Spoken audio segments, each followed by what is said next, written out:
nós concluímos a leitura do Sermão da Planície, segundo São Lucas. Nestes 3 domingos, nós lemos todo o conteúdo desse sermão, e no primeiro desses 3 domingos, nós lemos as bem-aventuranças, e ali eu comentava o quanto a posição do excluído, a posição de quem está colocado do lado de fora, é uma posição privilegiada, porque nos permite ter uma visão mais objetiva da realidade. Depois, no domingo passado, vimos como isso é importante para viver a caridade.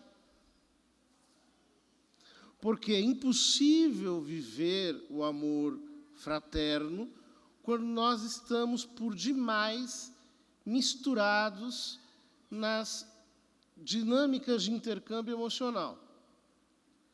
Nós só podemos viver a superioridade do amor quando nós, de fato, nos colocamos realmente numa posição um pouco mais distante psicologicamente. Aí nós conseguimos amar a todos, uma vez que não estamos implicados naquela troca radical de emoções. Hoje, o que nós lemos é a conclusão disso. O texto nos diz, Jesus contou uma parábola, uma comparação para os seus discípulos. Pode um cego guiar outro cego? Não cairão os 2 num buraco? Essas 2 perguntas têm tudo a ver com o que nós meditamos anteriormente. Ou seja, quando eu estou muito misturado no meio dos conflitos, aquilo me cega.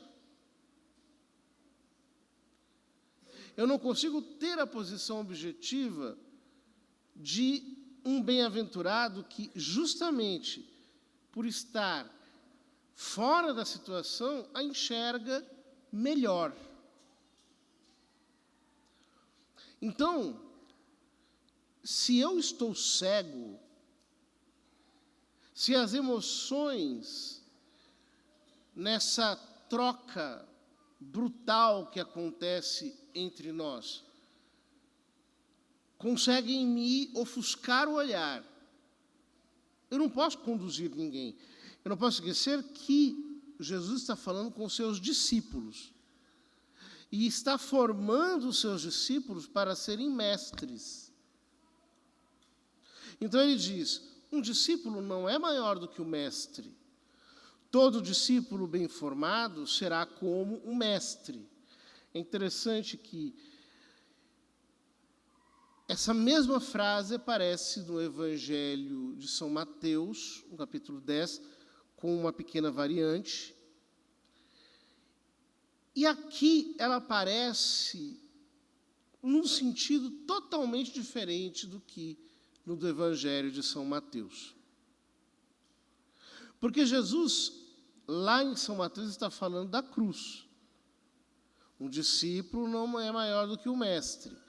Portanto, se maltrataram o mestre, vão maltratar também o discípulo. Aquele é o contexto. Aqui, o contexto é totalmente diferente. Jesus diz, um discípulo não é maior do que o mestre. Todo discípulo bem formado será como o mestre. Ou seja, ele está dizendo aos discípulos, vocês têm que ser melhores do que aqueles para quem vocês pregam. Um discípulo tem que ser maior do que o mestre. Aliás, um discípulo não é maior do que o mestre. Todo discípulo bem formado será como o mestre. Então, se coloque na mesma posição que eu. Nessa posição de bem-aventurança. de pobre, faminto, de aflito, de perseguido, e assim vocês vão enxergar muito bem, vocês vão poder ser mestres dos outros.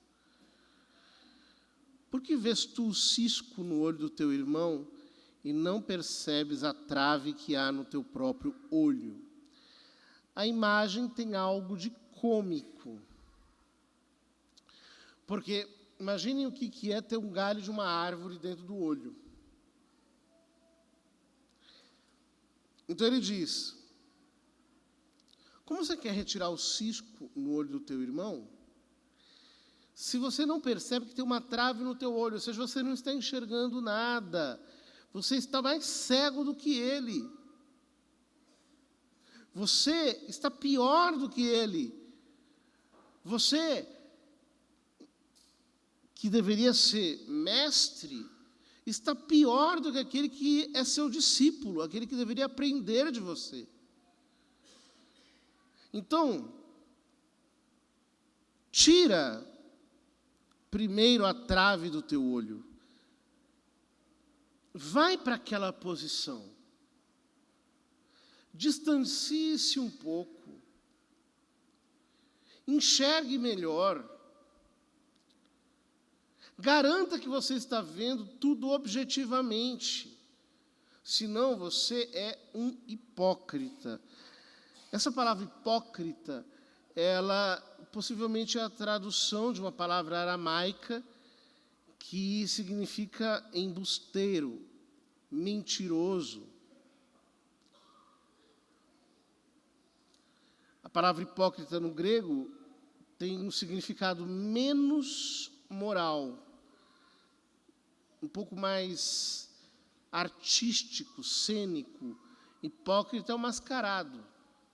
É aquele que, num teatro, veste a aparência de outra pessoa.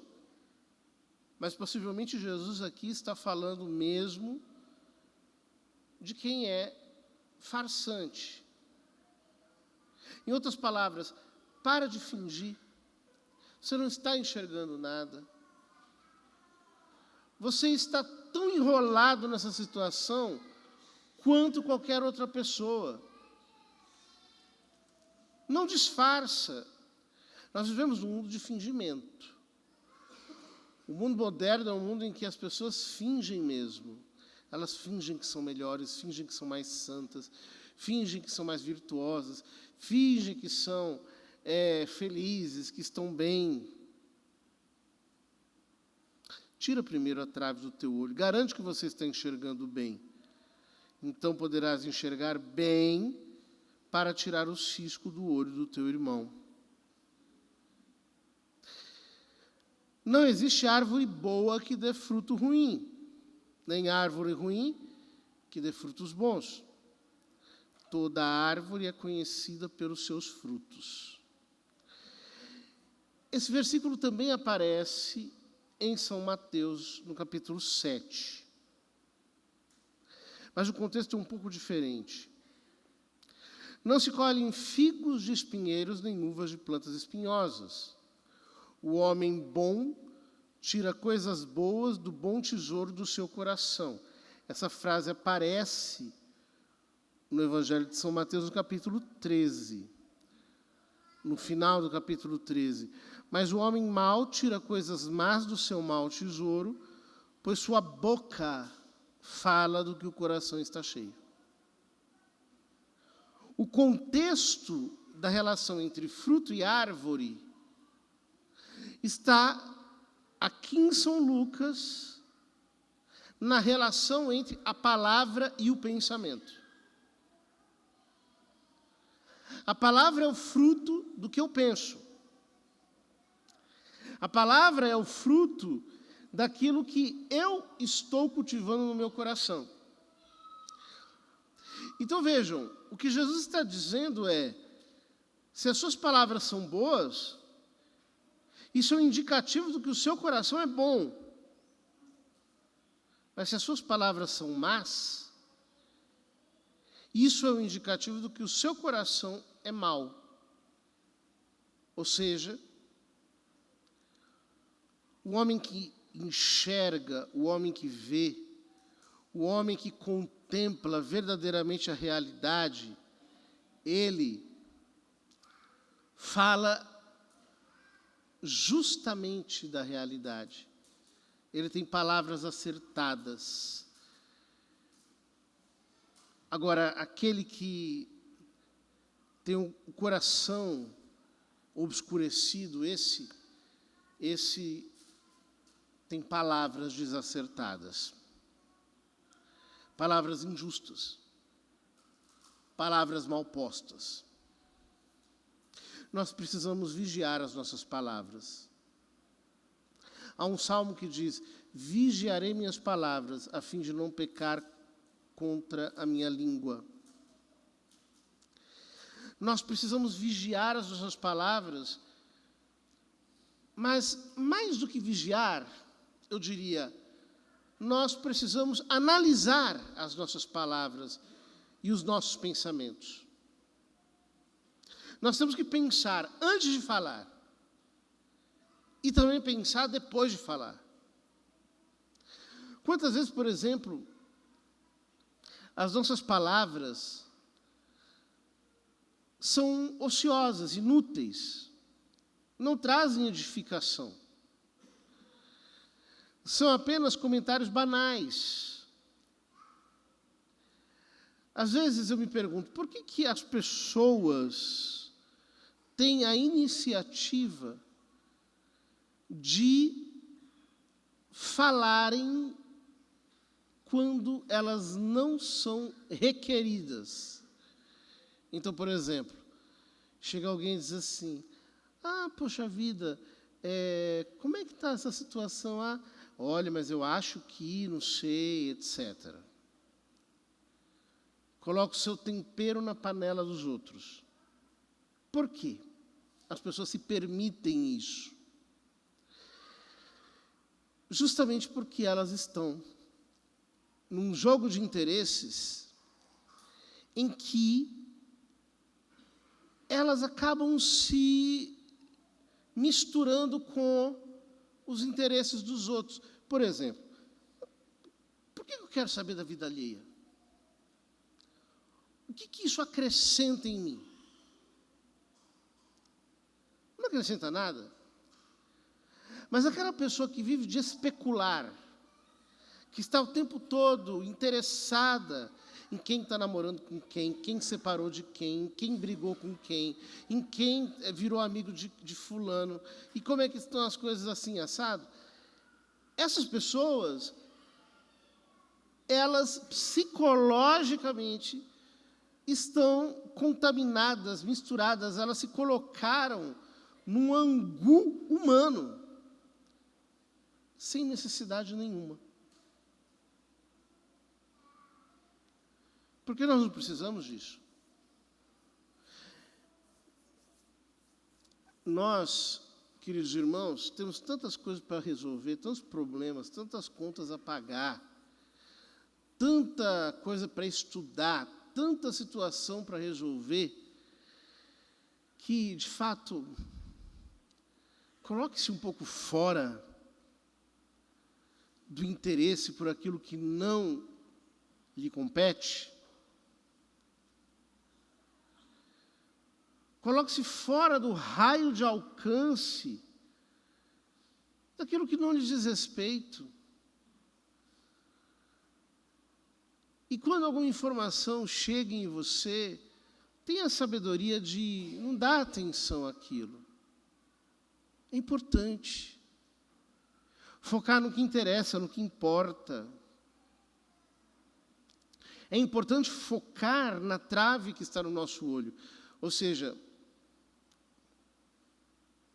todo mundo tem defeito, todo mundo tem limitação, ninguém é perfeito. Não há por que transformar em manchete algo que todos nós vivemos o tempo todo. Nós temos que vigiar as nossas palavras e examinar aquilo que os nossos lábios dizem, porque revelam o nosso coração. Na sequência, Jesus vai concluir o sermão com aqueles ditos. Nem todo que me diz Senhor, Senhor, entrará no reino dos céus. Quem escuta essas minhas palavras é como um homem prudente que construiu a sua casa sobre a rocha. Ele vai concluir o sermão nos encarecendo que nós construamos a nossa vida sobre o alicerce dessa palavra tão cheia de sabedoria. O discípulo precisa aprender a pôr-se à parte com o mestre. E assim, nós cuidaremos do nosso olhar, que é uma das coisas mais importantes que todos nós temos. Peçamos a Jesus que nos conceda essa atitude tão existencialmente enriquecedora de querermos ver com objetividade, sem sermos condicionados por afetos e paixões que nos cegam à vista. E assim, as nossas palavras serão muito mais cuidadosas.